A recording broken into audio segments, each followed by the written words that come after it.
What's going on, everybody? Welcome back to the channel. Hope you're all doing well, and thanks so much for taking the time out of your day to click here on another video. And if you're new to the channel, well, thank you for taking the time out of your day, where today we're going to be talking about a brand new film that's going to be coming to Netflix at the very start of December, but I got a chance to check it out at an early press screening ahead of its theatrical release for a limited release starting on November 14th, and that film is called J. Kelly. Directed by Noah Baumbach, who wrote this film alongside Emily Mortimer. This film stars people like George Clooney, Adam Sandler, Laura Dern, Billy Crudup, and many more.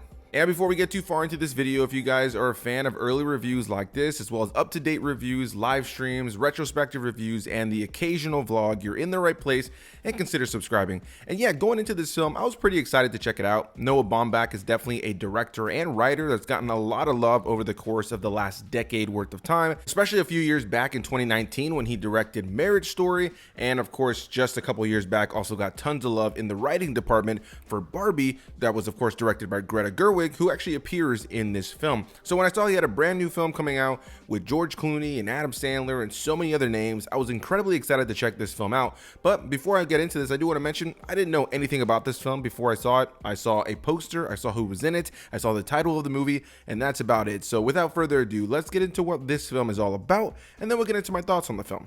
The film follows J. Kelly, a world-famous actor in crisis as he navigates fame, legacy, relationships, and regret. After the death of his mentor and growing distant from his daughters, he embarks on a European journey with his manager Ron and entourage.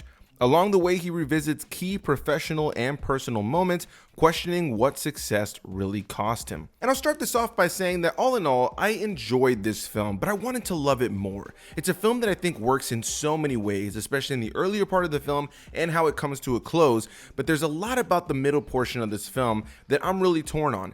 I think this film has a lot when it comes down to character depth. I think it's a film that has a lot when it comes down to something that is relatable to the core, which is the idea of working our lives away and not spending enough time with those in our lives to actually be able to celebrate these moments properly. It's a film that I think many could watch and think about their own lives, maybe think about children that they didn't feel as connected to as those children have grown older and now have their own lives, or maybe even somebody who's around my age. I'm only 32 years old, I don't have any kids, but maybe you feel like, yeah, I haven't really spent enough time with my grandparents as I've gotten older. I haven't spent enough time with this friend or these family members, and I feel like I've been so driven to, kind of build a career.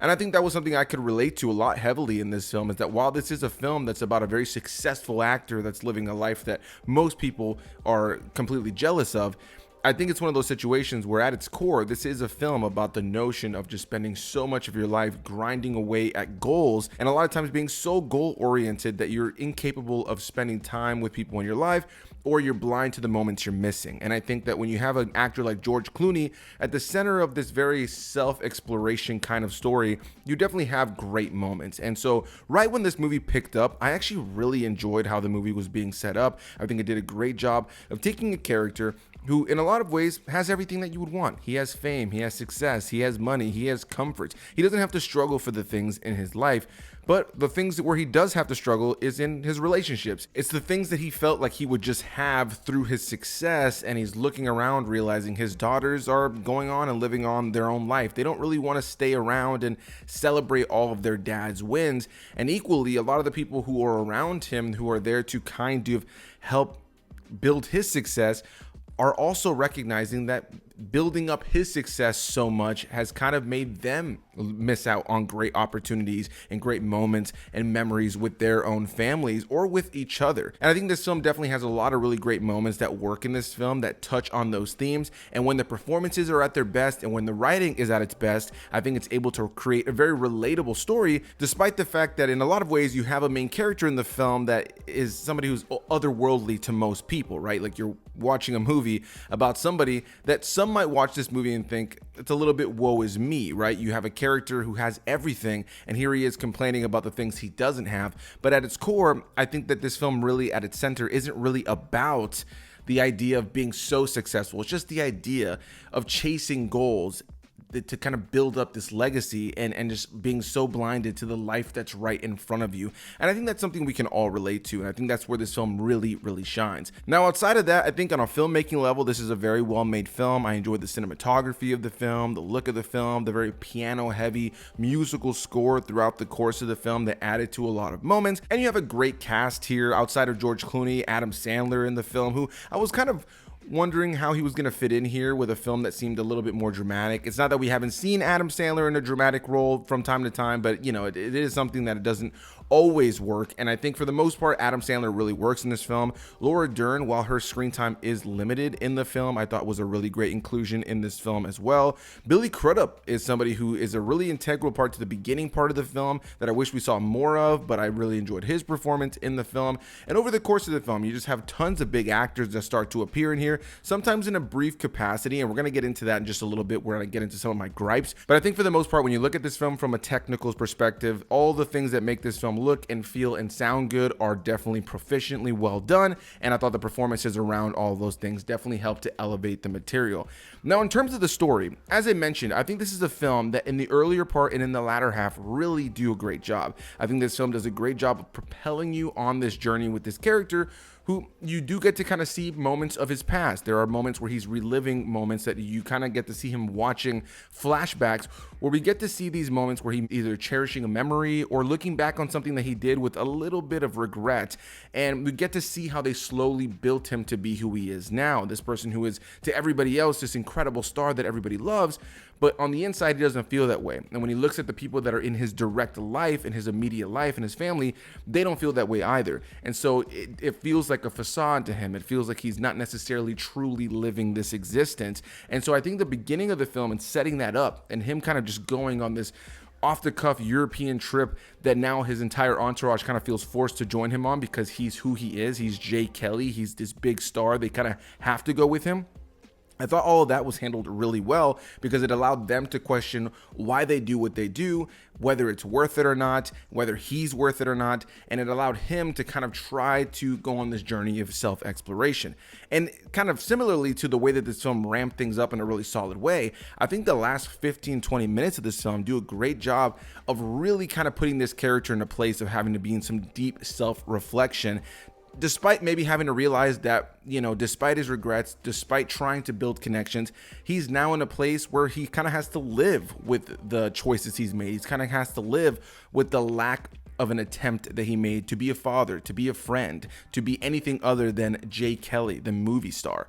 And so I thought that was a really interesting way to kind of wrap up the film.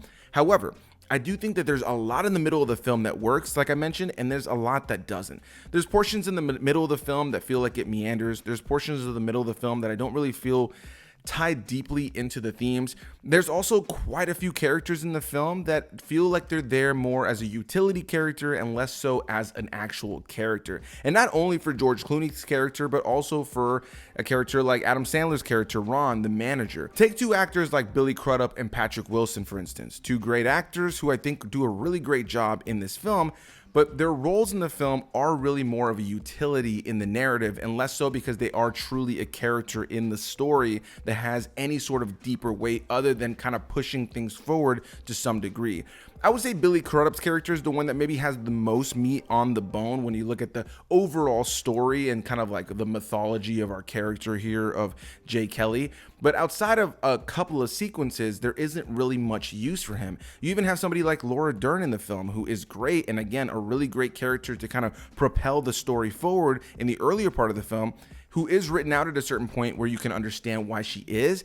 But outside of a certain moment, it kind of feels like she's there more as a utility for another character, Adam Sandler's character, in terms of his journey in the film. And I found that that happened a lot in the film. You had characters introduced, played by really good actors that were solid in the film, and I thought there was some interesting writing around them that ultimately kind of became, you know, background to the overall picture because they were there more to just kind of be a utility to push things forward and less so because they were actual characters in the story, leaving you in a place where the real main meaty characters in the film are George Clooney's character as well as Adam Sandler's characters. And I think there's really great moments between the two of them. I think that the two of them go on an interesting journey on their own that kind of coalesce.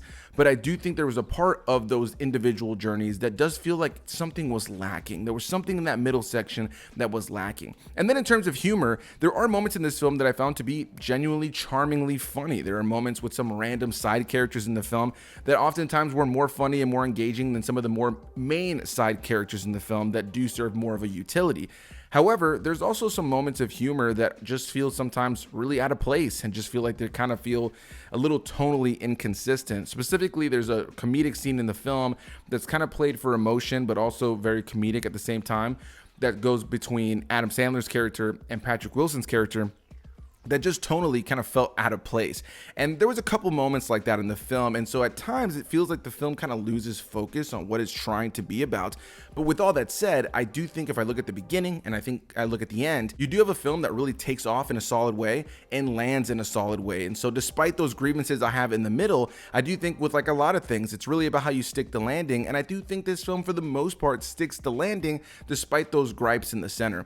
All in all, I wanted to love Jay Kelly more than I actually did, but I did find it to be a very well acted and well made film that does have a relatable story, though I do think it's one of those films that some may look at the story here, some may look at this big time actor who is now complaining about parts of his life where he feels hollow and kind of feel like a woe is me kind of thing.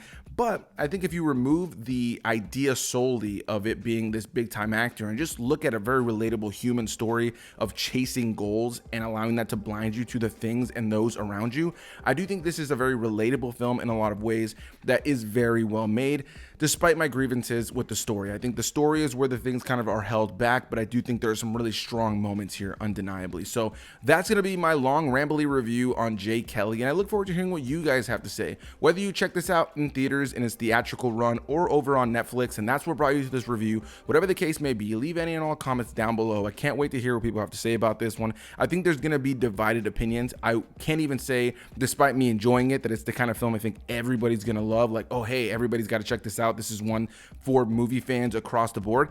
I think this is one that's really going to depend on your personal takeaway and how you connect to the characters and how you feel about some of those tonal inconsistencies. So yeah, guys, can't wait to hear what you guys have to say. So hit that like button, comment your thoughts, subscribe for more videos, and I'll see you guys in the next one. Bye-bye.